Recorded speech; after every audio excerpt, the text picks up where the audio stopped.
Hi guys and welcome back to Humanities. In today's video, I'll be discussing chapter number 2 with you of history, which is named as How Inscriptions Tell a Story. इसको पहले it was earlier named as Kings, Farmers and Towns. तो don't panic अगर तुम्हारी book में अभी भी वही name है.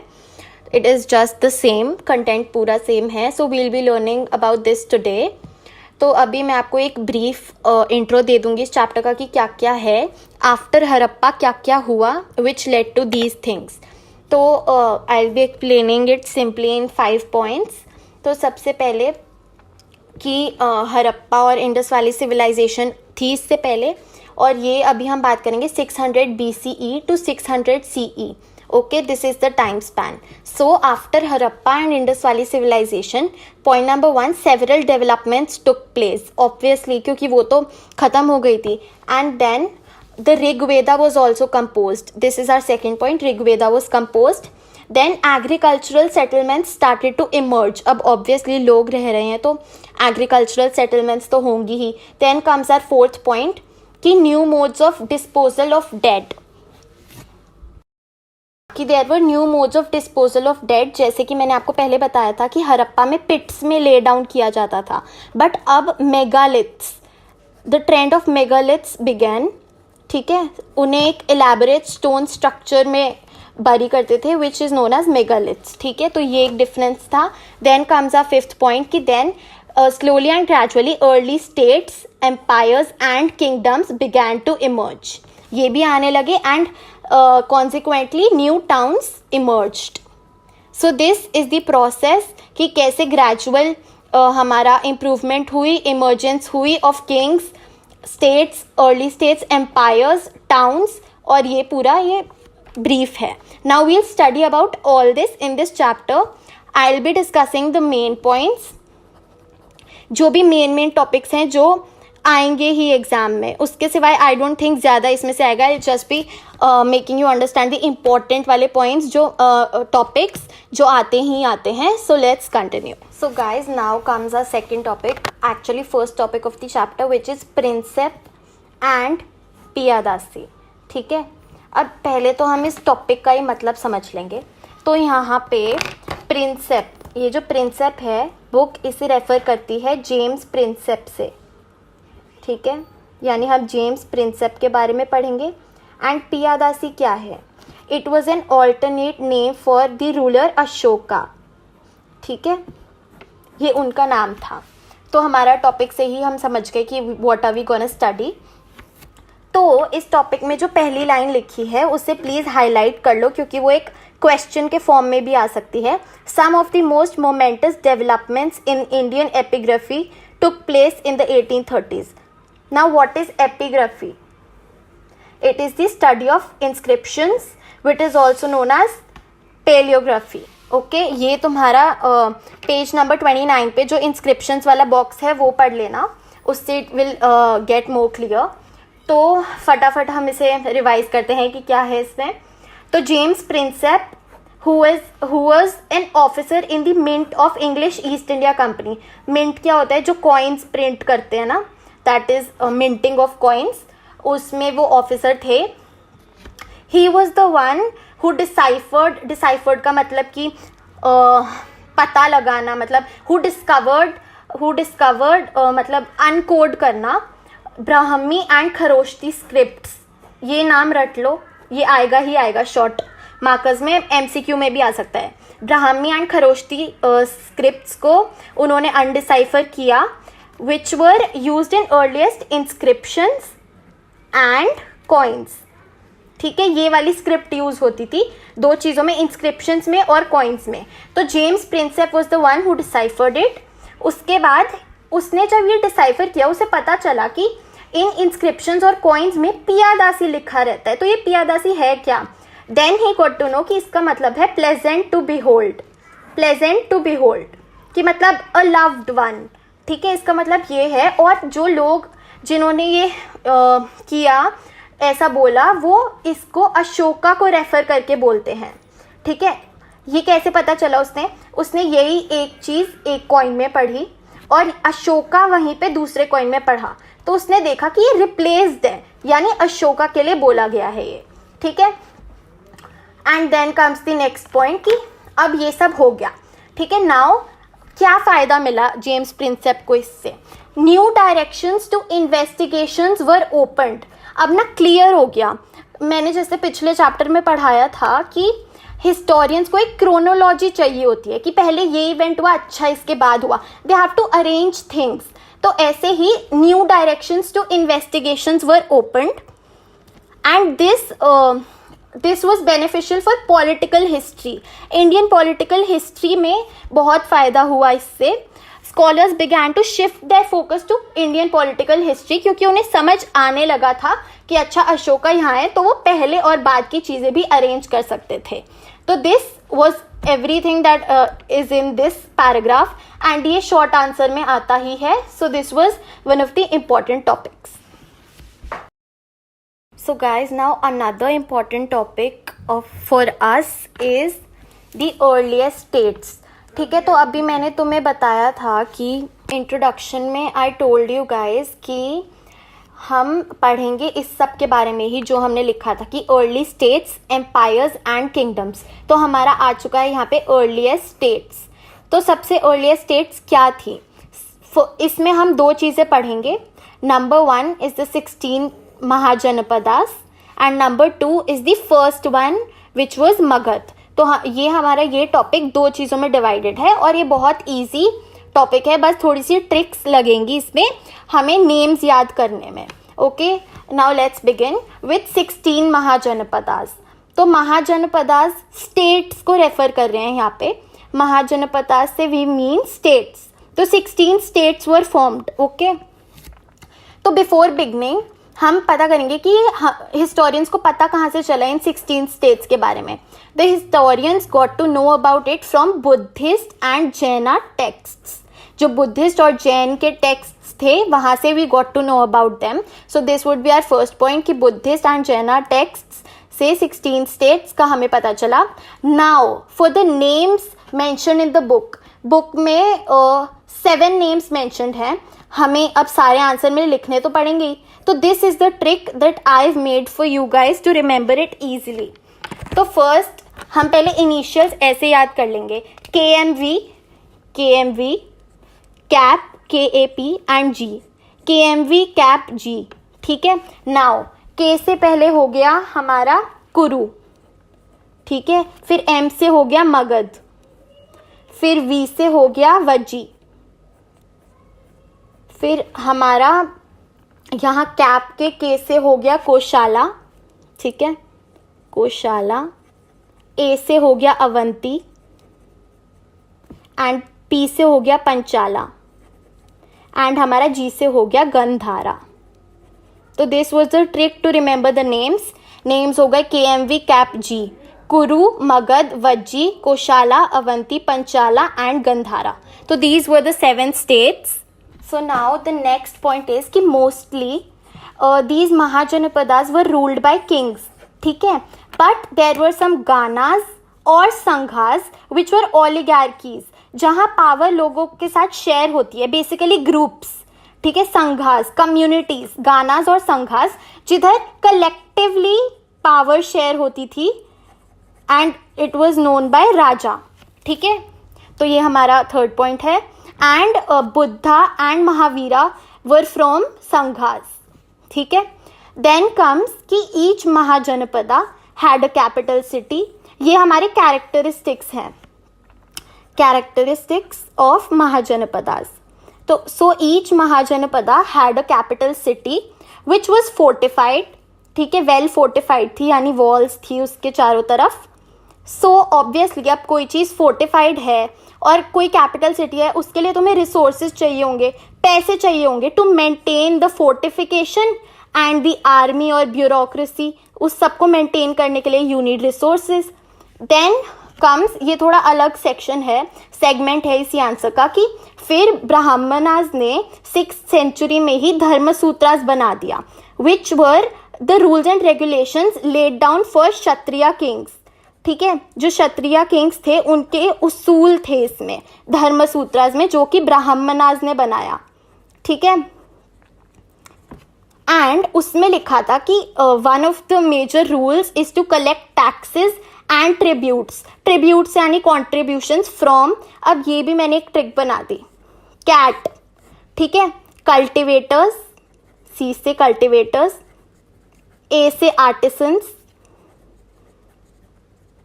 एंड टी से हमारा ट्रेडर्स। तो इन तीनों से it was a rule made by Brahmanas in the Dharmasutras कि क्षत्रिय किंग्स का एक और काम है to collect taxes and tributes from कैट यानी कि cultivators, artisans and traders. Now comes the last point कि रेट्स बहुत लेजिटिमेट मतलब legal, was a legal source of income उस टाइम पे, तो रेट्स वर वेरी प्रेवलेंट। तो ये हमारा हो गया 16 महाजनपदास का आंसर प्लस कॉन्सेप्ट जो कि बहुत इजीली हमने सीख लिया।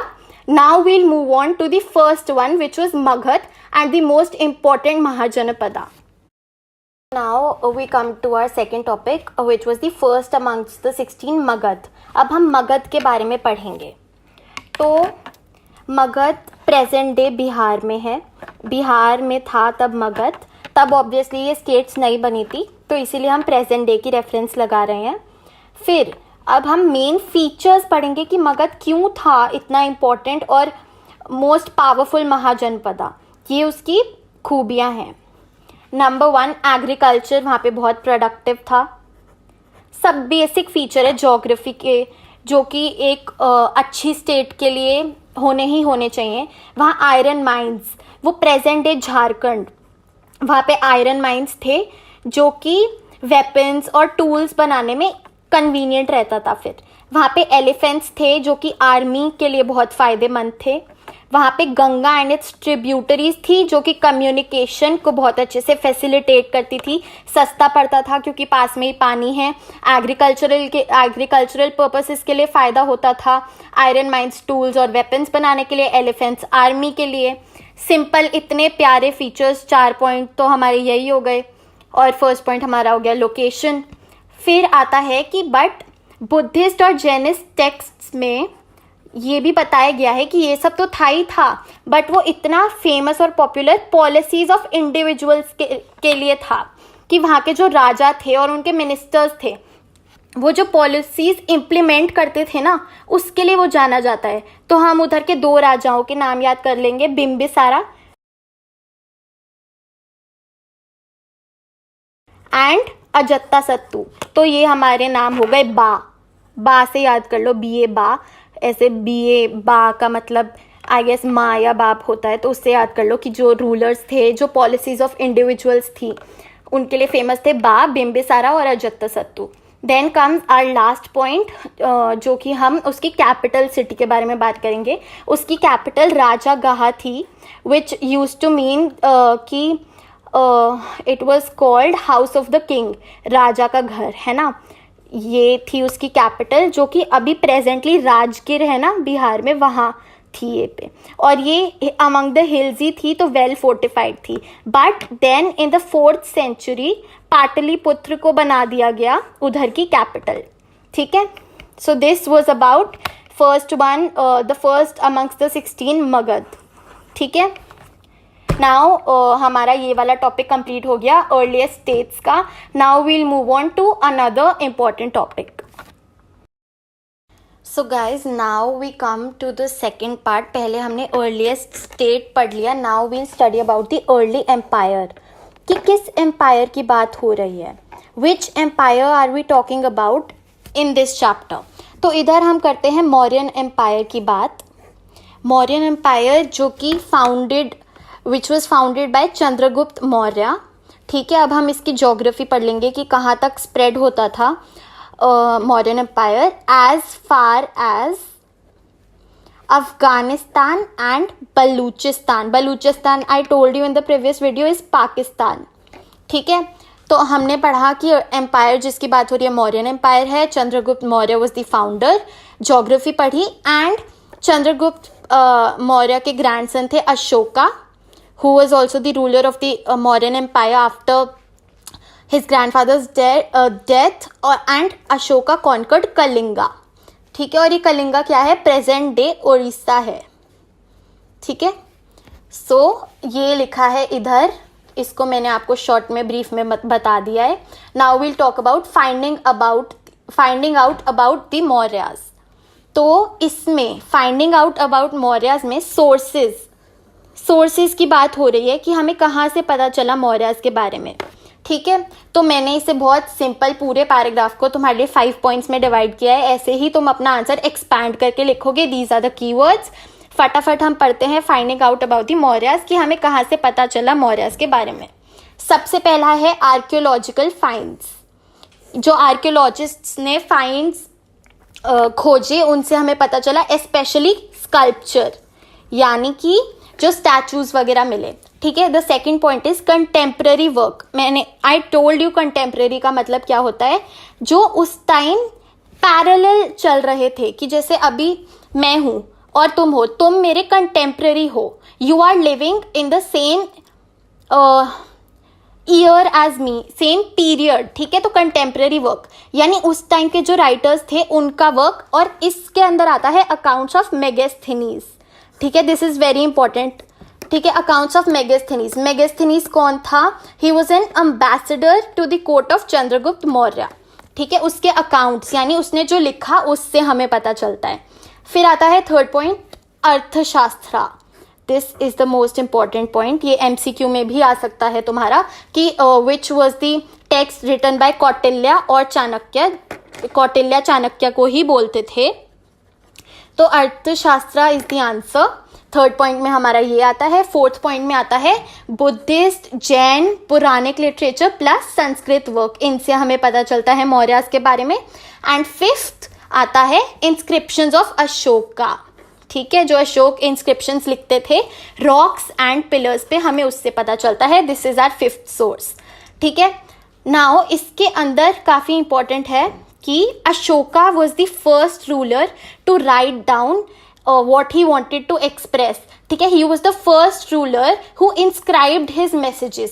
ठीक है. अब किस चीज पे करता था? on stone surfaces which could be natural rocks or polished pillars. ठीक है. तो Ashoka was the first ruler who used to express and inscribe on stone surfaces which could be natural rocks or polished pillars. Sixth point आता है हमारा धम्मा. Most important. ये भी आएगा ही आएगा, इसके बिना ये चैप्टर अधूरा ही रहता है. अशोका धम्मा को मानते थे, जैसे कि गांधी जी अहिंसा ये सब होता है. तो अशोका अपने इंस्क्रिप्शंस के थ्रू प्रोक्लेम धम्मा को ही करते थे. ही यूज्ड टू मतलब उसको प्रोक्लेम करते थे, फैलाते थे कि ज्यादा से ज्यादा लोगों तक पहुंचे. तो धम्मा का क्या मतलब था? इसके 4 बेसिक पॉइंट्स हैं. Respect towards elders, generosity towards Brahmanas and those who renounced the life, slaves plus servants के साथ kind behaviour, and respect to religions and traditions other than oneself. यानी अगर तुम हिंदू हो, हिंदुओं को छोड़ के और रिलीजन्स को भी you have to respect. And now हमारा अर्ली एम्पायर का ही जो दूसरा टॉपिक आता है वो है एडमिनिस्ट्रिंग द एम्पायर. कि एडमिनिस्ट्रेशन ऑफ द एम्पायर कैसे होती थी, हाउ वाज इट परफॉर्म्ड, कि एडमिनिस्ट्रेशन कैसे टेक प्लेस होता था. तो मैं आपको इसको बहुत शॉर्ट और क्रिस्प फॉर्म में बताऊंगी with tricks to remember the name of the administrative centres. तो 5 पॉलिटिकल सेंटर्स में डिवाइडेड था. ठीक है. The first one was the capital Pataliputra. ठीक है. तो पहला हो गया पाटलिपुत्र, P. ठीक है. एंड फिर आते थे प्रोविंशियल सेंटर्स जो कि 4 इन नंबर थे. ठीक है. एंड वो प्रोविंशियल सेंटर्स के नाम हम एक ट्रिक से याद करेंगे, TUTS, तुत्स से. ठीक है. I know it is funny but याद करना है तो क्या ही करें यार, है ना. सो हमारे 4 प्रोविंशियल सेंटर्स हैं TUTS. तो T से आता है हमारा तक्षशिला, U से आता है उज्जैनी, फिर वापस T से आता है तोशाली, एंड S से आता है सुवर्णगिरी. ठीक है. तो हमारे 5 प्रोविंशियल सेंटर्स थे. सबसे पहला पाटलिपुत्र, फिर तक्षशिला, उज्जैनी, तोशाली एंड सुवर्णगिरी. ठीक है. नाउ वील टॉक अबाउट कि एडमिनिस्ट्रेटिव कंट्रोल जो था वो सबसे ज़्यादा स्ट्रॉन्ग कहाँ था. It was always strong around these 5 political centres, जो कि था हमारा कैपिटल एंड प्रोविंशियल सेंटर्स. यहाँ पे सबसे ज़्यादा स्ट्रॉन्ग होता था एडमिनिस्ट्रेटिव कंट्रोल। ठीक है, नाउ वील टॉक अबाउट कि ये सेंटर्स जो प्रोविंशियल सेंटर्स चूज करे हैं किस बेसिस पे चूज करे हैं। तो दे वर चोजन वेरी केयरफुली। ठीक है, बहुत केयरफुली चूज करते थे उन्हें, स्ट्रैटेजिकली।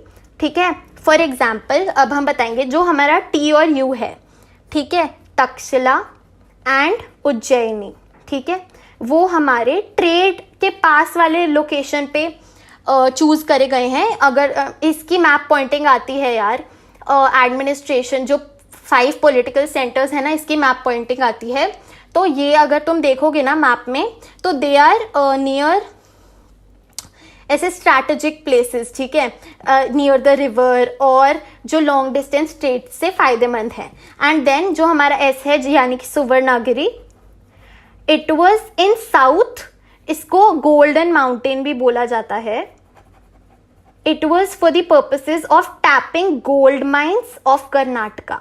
तो देखो कि हमारे एडमिनिस्ट्रेटिव प्रोविंशियल सेंटर्स भी बहुत स्ट्रैटेजिकली पाए जाते थे। ये हमारा आंसर बन गया, ये कीवर्ड्स हैं, you have to just expand them and write your answer. So guys, now our next topic is new notions of kingship. वही जैसे हमने पहले स्टेट्स पढ़ी, फिर हमने एम्पायर पढ़ा, अब हम किंगशिप के बारे में पढ़ेंगे। ये मैंने तुम्हें इंट्रो में तीनों चीज़ें बताई थी। We will study this in depth now. अच्छा, तो सबसे पहले I will give you a brief understanding of this. जो chiefs and kings in the south है, कि chiefs and kings started to emerge in the south. ठीक है, south में चीफ्टेंस और किंग्स इमर्ज होने लगे। हम इसके एग्जाम्पल दे देंगे, चोलास, चेरास एंड पांड्यास। ठीक है, these were the famous dynasties in the south. Then comes our early Tamil Sangam texts. The early Tamil Sangam texts contain poems describing chiefs and the ways they acquired and distributed resources. ठीक है, the early Tamil Sangam texts में poems हैं जो बताती हैं कि chieftains कैसे work करते थे, वो रिसोर्स डिस्ट्रीब्यूशन कैसे करते थे। ठीक है, नाउ इसके बाद हमारा आता है the Satavahanas in the south, who controlled the west and central India. ठीक है, this was the expanse of their empire. The Shakas who controlled central Asia.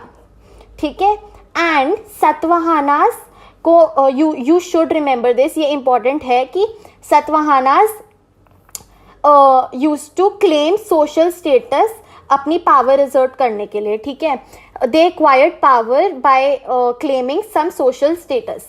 Now we'll study about the divine Kings. ठीक है, ये नेक्स्ट टॉपिक है इसी का। So about the divine Kings. अब इधर बुक डिवाइन किंग्स किसकी बात करी है? कुशानाज की। ठीक है, जैसे गुप्ताज मौर्याज होते हैं वैसे ही कुशानाज होते हैं। ठीक है, so Kushanas were the ones who used, चलो पॉइंट वाइज ही पढ़ लेते हैं कि they used means of claiming high status in the society.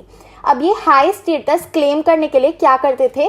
अपने आप को ना गॉड लाइक समझते थे। ठीक है, they used to claim that they were representatives of God. Okay, फिर आता है हमारा सेकंड पॉइंट, जिधर हम एग्जाम्पल देंगे कि how do we know about this. ठीक है, colossal statues of Kushana rulers have been found at a shrine. Shrine you all know I guess, कि मतलब जो मूर्ति होती है भगवान की, that is called a shrine. So colossal statues, colossal यानी massive, statues of Kushana rulers have been found at a shrine in Mat, Mathura. ठीक है, वहां पे उनके स्टैचूज मिले हैं एक श्राइन के पास, एंड अफगानिस्तान में भी मिले गए हैं उनके स्टैचूज। ठीक है, तो ये हमारा हो गया कि कैसे वो, how do we know about it. ठीक है, इंस्क्रिप्शंस और कॉइन से भी हमें पता चलता है। ठीक है, then comes our third point कि यार they considered themselves god like. ठीक है, that they were the representatives of god. फिर आता है हमारा फोर्थ पॉइंट कि they gave themselves a title called as Devaputra. ठीक है, इसका मतलब होता था सन ऑफ गॉड। ठीक है, देवापुत्र यानी देव का पुत्र, देव भगवान को कहते हैं और पुत्र सन को कहते हैं. So son of god was the title that they gave to themselves. They copied the trend of the Chinese rulers जो खुद को सन्स ऑफ हेवन बोलते थे. ठीक है, ये हमारा हो गया 4th पॉइंट. फिर इतनी ही बात थी कुशानास के लिए, तो ये तुम्हारा शॉर्ट मार्कर में आ सकता है कि who considered themselves divine Kings. ठीक है, या फिर वो सीधा ये लाइन दे देंगे, one means of claiming high status was to identify with a variety of deities. ठीक है, so this was about Kushanas. फिर हमारा इधर से शुरू हो जाता है गुप्ताज के बारे में. सो 4th सेंचुरी में evidence of large states include the Gupta rulers. ठीक है, अभी हमारे पास अलग वो आ गए. ठीक है, अब इनके में एक नया कॉन्सेप्ट बाहर आता है सामंताज का. ठीक है ना, हु वर दी सामंताज, ये भी आ सकता है. दिस इज इंपॉर्टेंट, ये MCQ में आ सकता है. ठीक है, so they were the rulers who depended on Samantas. Now Samantas were men who maintained themselves through local resources, for example control over land. ठीक है, वो अपने आप को लोकल रिसोर्सेज के थ्रू मेंटेन करते थे. दे ऑफर्ड होमेज यानी ऐसे टैक्सेस या tributes and military support to the rulers. ठीक है, वो टैक्सेस और मिलिट्री सपोर्ट देते थे रूलर्स को. एंड अब देखो, ऑब्वियस सी बात है, अगर कोई किंग से ज्यादा पावरफुल है, जैसे Samantas were more powerful than the king उनसे ही अपने रिसोर्सेज लेते थे. गुप्ताज की बात हो रही है यहाँ पे. So powerful Samantas could become kings, क्योंकि ऑब्वियसली उनके पास ज्यादा अथॉरिटी और पैसा था. एंड किंग्स जो कि ज्यादा उतने पावरफुल नहीं थे, जो कि वीक थे, they could go to the position of Samantas. मतलब पोजिशन नहीं, उनसे भी सबऑर्डिनेट, वो ना ऐसे सबमिसिव हो जाते थे सामंताज से. बिकॉज सामंताज अगर पावरफुल है तो वो डोमिनेट करते थे और किंग को पीछे छोड़ देते थे. ठीक है, नाउ हाँ, तो नाउ वी कम टू कि हम रिकंस्ट्रक्ट कैसे करते हैं गुप्ताज के बारे में, द सोर्सेज. कि अब देखो हिस्ट्री में यार सोर्सेज बहुत मेन है, कि हमें कैसे पता चला कि ये चीज़ यहाँ लिखी है या ये ऐसे थे. We got to know them from the sources. तो इधर बुक में है ना लास्ट पैराग्राफ में डिवाइन किंग्स के कि histories of the Gupta rulers have been reconstructed. तो यानी सोर्सेज की बात हो रही है, फ्रॉम लिटरेचर, कॉइन्स, इंस्क्रिप्शंस. ये हमारे 3 सोर्सेज हो गए. अब इंस्क्रिप्शंस के अंडर हमारा आता है प्रशस्तीज.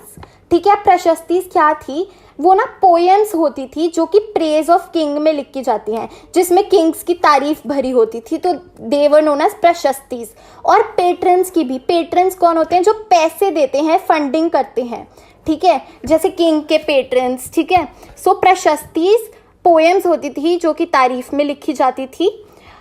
Many of the historians have tried to obtain factual information from these प्रशस्तीज, कि हमें फैक्ट्स पता चल जाए, सच पता चल जाए. बट जो कंपोज करते थे वो उन्हें सिर्फ वर्क्स ऑफ पोएट्री ही समझते थे.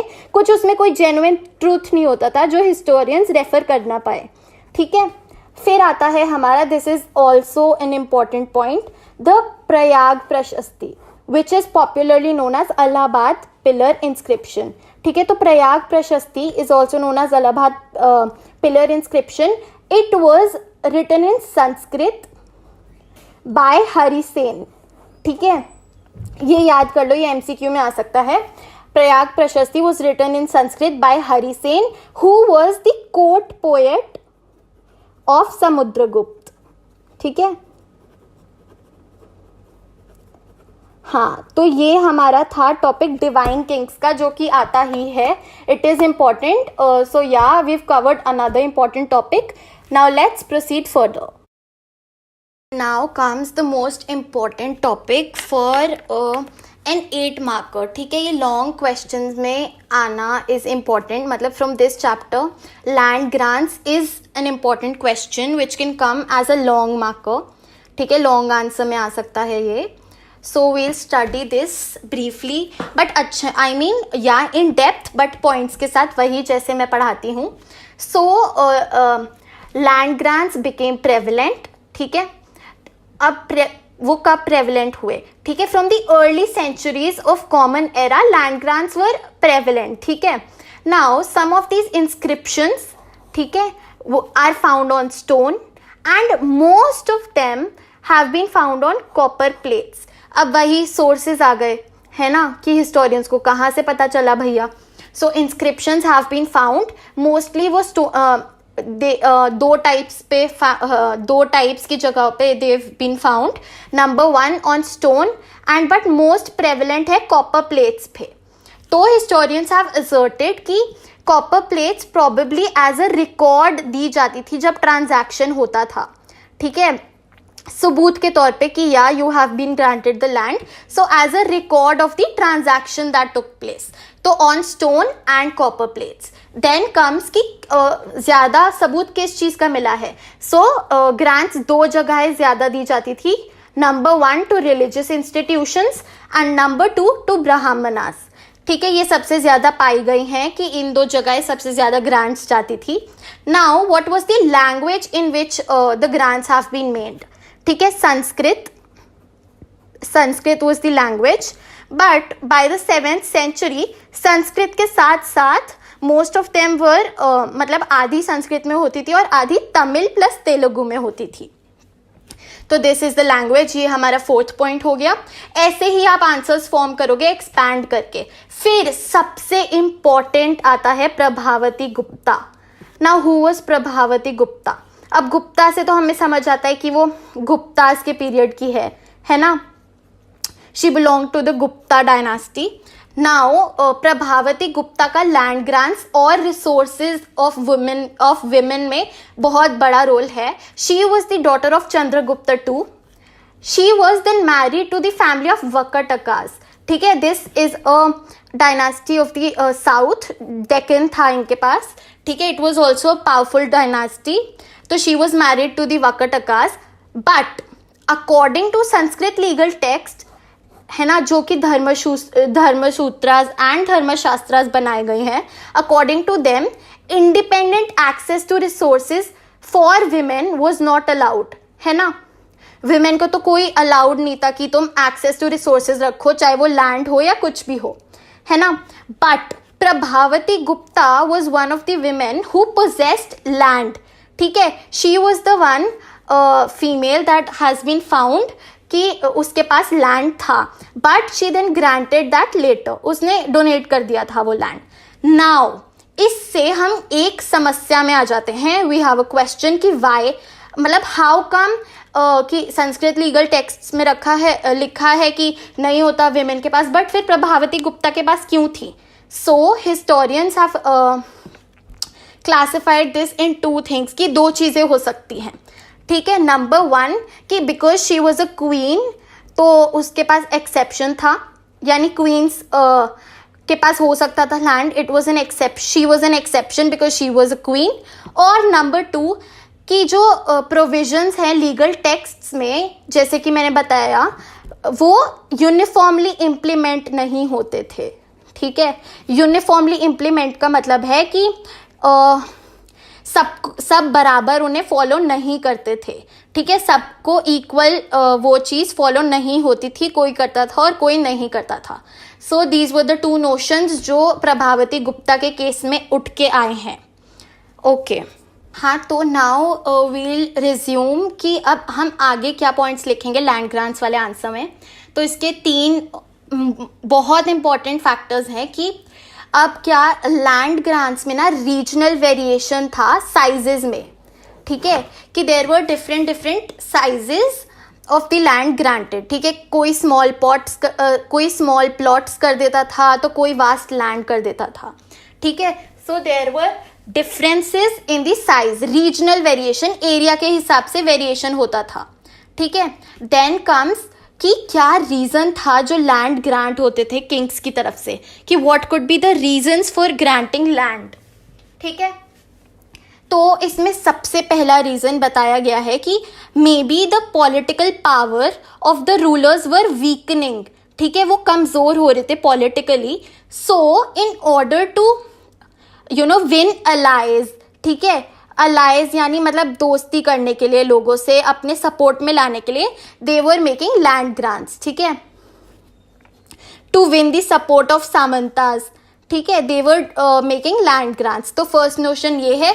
और सेकंड है कि maybe they wanted to project themself superior, ठीक है, वो अपनी पावर का एक हिस्सा, एक स्मॉल सैम्पल दिखाना चाहते थे कि हम इतने पावरफुल हैं that we are making so many land grants. तो this was the answer for land grants वाला पार्ट, ये पूरा समझ लिया है हमने, and this is very very very important. So guys that is it for chapter 2। मैं अभी इतने ही इंपॉर्टेंट टॉपिक्स कराऊंगी, या आई नो एक दो और इम्पॉर्टेंट टॉपिक्स रह गए हैं, but I will provide you with them only on demand. या if you find any problem with the rest of the topics, I will make a part 2 of chapter 2. So yeah. So guys, that is it for today's video, and I hope you're doing great and learning well. Also, I'll be really happy if you could give me any suggestions of any topic which you're facing a problem with. I'll definitely make a video on those. And also, don't forget to like, share and subscribe to my channel. It just takes 1 single second. Happy learning.